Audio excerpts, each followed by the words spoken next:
Hello, my name is Gary Seal with the TrueKind Consulting Group.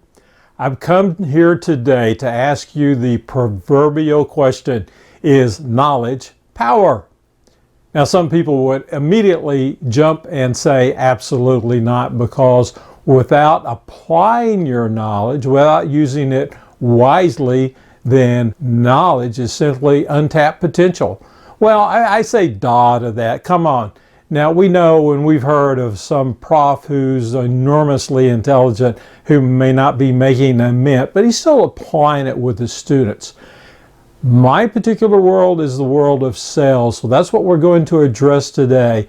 Unfortunately, because the time limitation is not in the depth that it could be, because this is a multi-day seminar, but we need to have knowledge in 4 particular areas.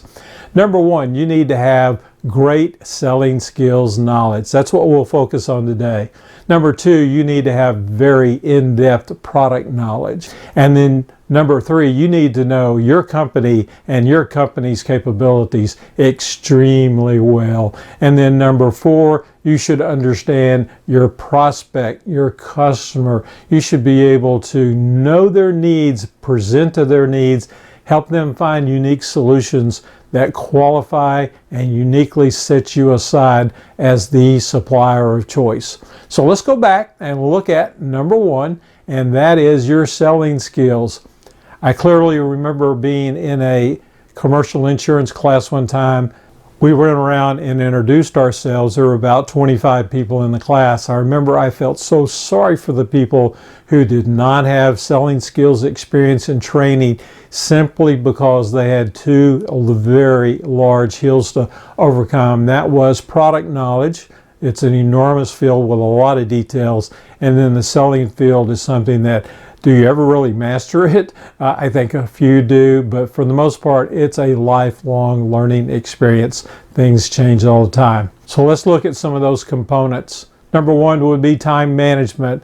Compared to almost any other associate, you have more latitude in the way you spend their time than anybody. And if you don't have the discipline there, that's going to create problems for you. Then the wonderful world of human relations and psychology. How do you establish and maintain good working relationships with your internal staff, your support staff, your customer service people, your management, the engineers, and all the other organizational people that make a difference in how you work in the field, and also, of course, the concept of how you work with your prospects. Very huge right there. Organization, working with your CRM, the other software, setting priorities and things of that nature are very important. So organization promotes your profitability. And then, of course, you've got to get out and prospect and qualify. Now, whether you work for a very large company where there's a huge separation between marketing, or you're a very small company employee where you, in fact, are probably the sales, the marketing, maybe customer fulfillment all rolled into one, you need to understand that whole area. And then, as you do your research, that means you need to have some great questioning skills, be able to probe and probe diplomatically so the customer is willing to divulge important pieces of information that will help you move your sale along, help them understand why you are the best choice. That means that you also need to practice your persuasion in a presentation format. Now today that takes many different types of styles and different venues. We also work and exist in an area of very large geographic coverage where we can't get on an airplane and fly somewhere. We need to be very creative in the way we present. And then, of course, the proverbial and very important issue of how we follow up, and eventually, when it comes to the right time, we have to close properly. Are you actually earning a return on your investment? And then, last but certainly not least, long-term customer relationship skills.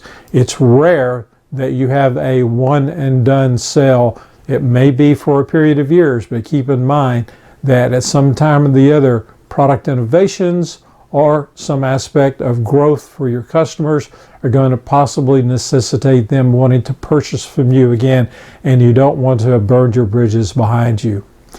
Those are just a few of the components of the whole world of selling skills. It involves a lot of judgment, a lot of intuitiveness, and they can also be highly structured and data-driven as well. These things are just huge for you as a selling platform. Combine your selling skills knowledge with knowledge of your products, with knowledge of your company, with knowledge of your customers.